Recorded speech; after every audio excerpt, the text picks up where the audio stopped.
So I mentioned that book that I'd been working on years ago that led me to want to do the podcast.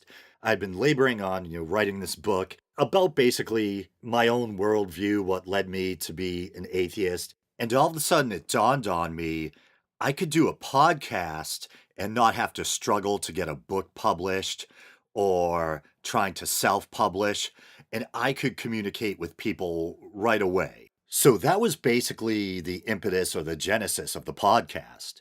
Maybe I'll read a little bit from the book. It's been so long ago that I had actually forgotten the exact title. Beyond Religion, The Pursuit of Truth Through Reason by Philip Anthony Albertelli. Yeah, it's kind of pretentious, but let's go. So, dedication, and let's hope I don't give myself the douche chills here, because I have actually forgotten what I wrote. To my fellow beings, the living and the dead, who have known life as both, and forgive the flowery language, a garden of wonder and a vale of tears. That's a little cringy. And especially, this was right around when Christopher Hitchens died. And especially to Christopher Hitchens, one of my favorite authors, intellectuals, and orators, who passed away before I, being the procrastinator I am, managed to finish a letter thanking him as a fan for inspiring me with the eloquence of his words, the daring boldness of his arguments, and of course his rousing, unrelenting, and dare I say, strident spirit. May we all live life so boldly and on our own terms. In addition, I would like to thank my listeners as well as my fellow skeptical and atheist podcasters for offering me acceptance, encouragement, and a sense of community. Oh, and here I actually mentioned the podcast. Okay, here's a note from the author. Since penning the first few paragraphs of this book, I've begun hosting a weekly podcast, as alluded to in the dedication, the name of which is The Week in Doubt, and as the tagline implies, it is a podcast for atheists, agnostics, and whoever. The impetus for the show was much the same as the impetus for this book. I felt a need to share and distill my thoughts on life's weighty existential questions, particularly those having to do with faith and religion. The sense of community I have encountered since launching my podcast has made me realize that this book needn't be primarily for myself, as suggested in the preface below. I've witnessed firsthand the effect that one person's words and thoughts can have on another. It is my sincere hope that this book will be as well met by you, the reader, as my show has been by my magnanimous audience. Phil Albertelli. Preface. Is it preface or preface? Tomato, tomato? Here we go. The purpose of this book. In a sense, it could be said that I am writing this book more for myself than for the reader, although I certainly would not turn down the chance to profit monetarily from its publishing. First and foremost, though, I have a need to crystallize thoughts I have struggled with for years, thoughts concerning the nature of existence, God, the afterlife, or lack thereof. Given my strong penchant for grappling with such issues, you could probably argue there is some masochistic streak which compels me to dig into my own existential wounds rather than allowing myself the comfort of belief, if simply allowing myself such a thing were even possible. But even if this were the case, I still believe there's a certain nobility in seeking the truth. I never really understood why faith is considered inherently noble. If we have but one life, certainly we owe it at least to ourselves, to examine it with open eyes. None of us may have all the answers to life's mysteries, being but tiny and temporary creatures in an ever-expanding universe and the like. But armed with reason and mankind's ever-growing body of knowledge and evidence, we can search, continuing to sort out truth from superstition and misconception. I myself am not a scientist. I am not a biologist, physicist, nor theologian. What I am is a person who perhaps thinks too much for his own good, with a nagging desire to understand the nature of his own existence. By using reason, personal anecdote, and my own relatively modest knowledge of world history and religion, I hope to shed, as grandiose as it may sound, a modicum of light on the truth of our collective existential situation, at least as far as it pertains to the validity or invalidity of religion and its claims. Perhaps some of my insights and ideas will seem less than original, considering the vast amount of books already published on atheism, existentialism, and philosophy and religion in general. But I promise you that even if my thoughts prove to be lacking in originality, they will not be lacking in sincerity. Should worse come to worse and I fail to break new ground, at least I will have succeeded in gathering my philosophical beliefs into a comprehensive volume. And perhaps also while I'm at it, I may at least succeed in entertaining you, the reader, should eyes other than mine ever fall upon these words, with my peculiar and personal take on things. Chapter 1. Leprechauns and Flying Ouija Boards. Extraordinary claims require extraordinary evidence. Carl Sagan. I actually think that might have been Carl Sagan, paraphrasing someone else technically, but it's often attributed to Carl Sagan. Anyway, I believe it was roughly first grade when I had one of my first conscious run-ins with myth and deception. It was St. Patrick's Day, and our two female teachers had promised us, believe it or not, a visit from a leprechaun. Wide-eyed and waiting, we drank our green-tinted milk and munched the bland cookies we'd been given. I'm not sure what the milk was tinged with, hopefully just some mildly carcinogenic food coloring.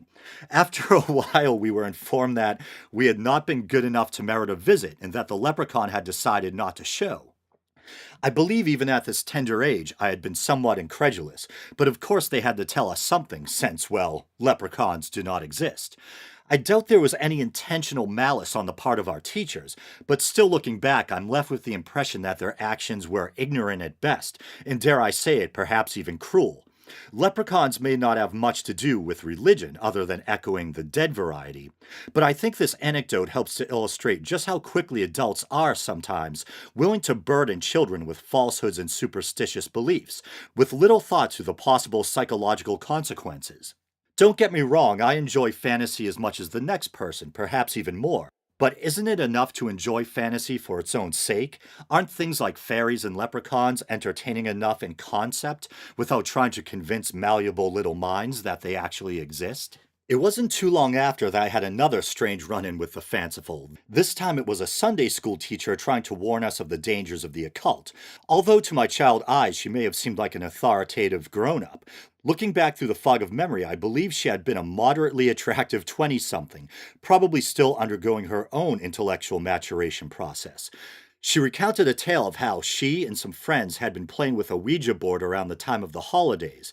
Supposedly the board took off of its own volition, or by that of some demonic entity, and proceeded to fly around the room with a vengeance until ultimately it sent a Christmas tree crashing to the floor. I remember being somewhat spooked and yet simultaneously feeling once again somewhat incredulous. Maybe you're asking, what if it really did fly across the room on its own accord? Well, I suppose my answer would be that since such an event seems contradictory to natural law, and since I have never been met with satisfactory evidence that such a thing were even possible, and since I have never witnessed with my own eyes nor documented on film an inanimate object make its way through the air without being propelled by some natural force, say for example a leaf borne on the wind or a ball leaving a hand via kinetic energy, I must rationally conclude that the story is false. I'm not saying that my teacher was necessarily lying. It was probably more the case that she was indulging herself on some level in the willing suspension of disbelief. In both the case of the absentee leprechaun and the flying Ouija board, there was that little nagging voice, that seed of reason that said, something is not right here. Although I don't waste my time stewing over these early events, I must admit that looking back I still feel a little indignant on behalf of that child that I once was, and for my classmates as well. That nagging voice, that budding sense of reason would continue to grow. It wasn't long until I had sussed out the truth about the Easter Bunny and old Saint Nick. Then something dawned on me, a kind of horrible epiphany. Adults seemed to affect the same suspicious, somewhat disingenuous tone when they spoke about God and Jesus as they did when speaking of the Tooth Fairy or one of his or her mythical compatriots.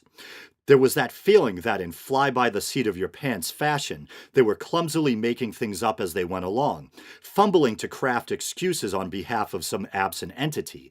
Of course it was a little different when dealing with one of the church's learned representatives, the priest responsible for my religious instruction, etc. They always knew how to authoritatively deflect difficult questions by explaining things away as mysteries of God. This was particularly handy when they had to deal with old chestnuts like, why do bad things happen to good people, or the mystery of the Trinity.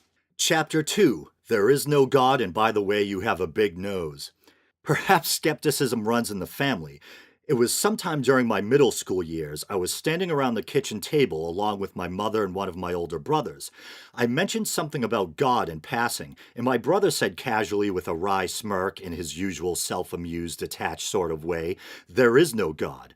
I'm sure my mother wasn't pleased with the statement, but she more or less absent-mindedly excused it. I, of course, had my doubts about God, but hearing someone say it out loud, hearing someone say there is no God, froze me in my tracks. It's one thing to doubt God, it's another thing to have someone confirm those doubts. I believe it was during this same conversation, and possibly with other family members standing around, that the same brother pointed out with a subdued sense of amazement how big my budding Roman nose had become. "Oh my God, look at the size of the thing," etc. My three siblings all had relatively small and pleasant noses, while all the italic genes in the family tree seemed to have made themselves at home in my proboscis. I could fix my Roman nose, which I eventually did, but remedying my loss of God was another matter. I should add that I hold no animosity towards my brother on the score of these events, well, maybe a little regarding the nose, but not really concerning his proclamation that there was no God. I believe he was just stating what his sense of reason had led him to conclude, although he may have taken too much pleasure in delivering the message. Chapter 3: Saints, Vampires, and the Further Loss of God. Other than an early penchant for debauchery, I wouldn't say I hold much in common with St. Augustine, but something about the African bishop's pre-conversion struggle has long resonated with me. In his Confessions, Augustine refers to what he terms the fever of my irresoluteness. Afflicted with a poignant crisis of faith, Augustine, or Augustine, tomato tomato, seemingly on the verge of madness, physically beats his forehead and tears at his hair. In fairness, it seems the would-be saint's problem wasn't that he doubted God's existence, as was and still is the case with me, but rather that he suffered from a vacillating willingness to commit himself fully to his faith. I admit my own angst has never driven me to physical paroxysms, but nevertheless I can relate to the inner struggle, the excruciating relentless obsession, and the spiritual, in quotes, gnashing of teeth. I'm reminded of when many years ago I read Anne Rice's popular book series, The Vampire Chronicles. There was a portion of Book 2, The Vampire Lestat, that I found especially poignant. The still human Lestat, a young French nobleman, is suddenly seized by a raw awareness of the inevitable and irreversible nature of death. In a state of existential crisis, he proceeds thusly. Below is an abbreviated excerpt from Anne Rice's novel. "And in this unbearable state of agitation, I commenced to do something I'd never done before. I turned to those around me and questioned them relentlessly. 'But do you believe in God?' I asked my brother Augustine. 'How can you live if you don't?' 'But do you really believe in anything?' I demanded of my blind father. 'If you knew you were dying at this very minute, would you expect to see God or darkness? Tell me.' I went to the village priest and demanded, did he really believe the body of Christ was present on the altar at the consecration, and after hearing his stammered answers and seeing the fear in his eyes, I went away more desperate than before.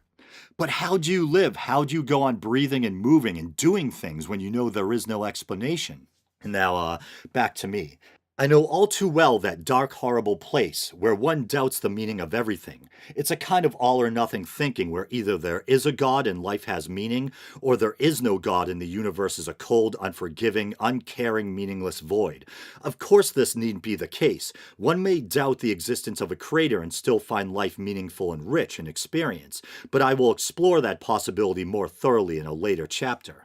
It sounds nonsensical to resent God for not existing, but perhaps that's how I felt as a teenager. I carried a chip on my shoulder towards religion, specifically Christianity, and more specifically Roman Catholicism. I suppose it makes sense that I resented Catholicism the most. After all, it was the faith that I was brought up in, which I felt the most betrayed by.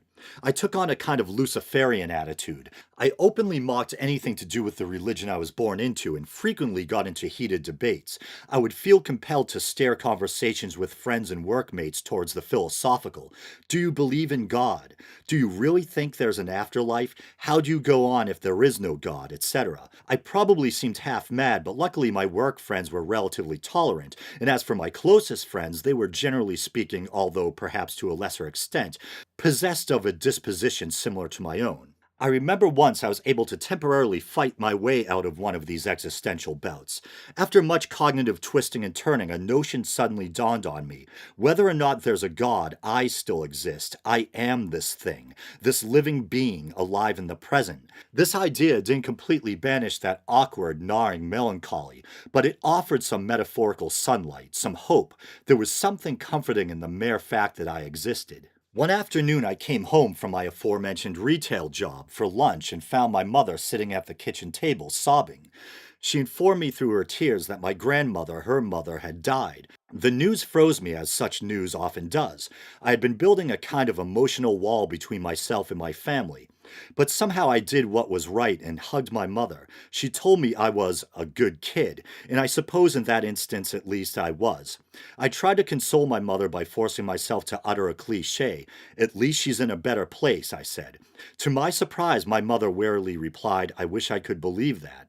I think this shocked me almost as much as that initial news.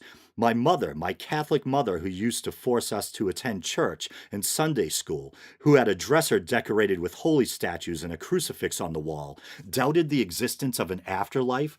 Although I had been in the throes of doubt, if not downright disbelief, for some time, I still didn't like hearing family members confirm those doubts.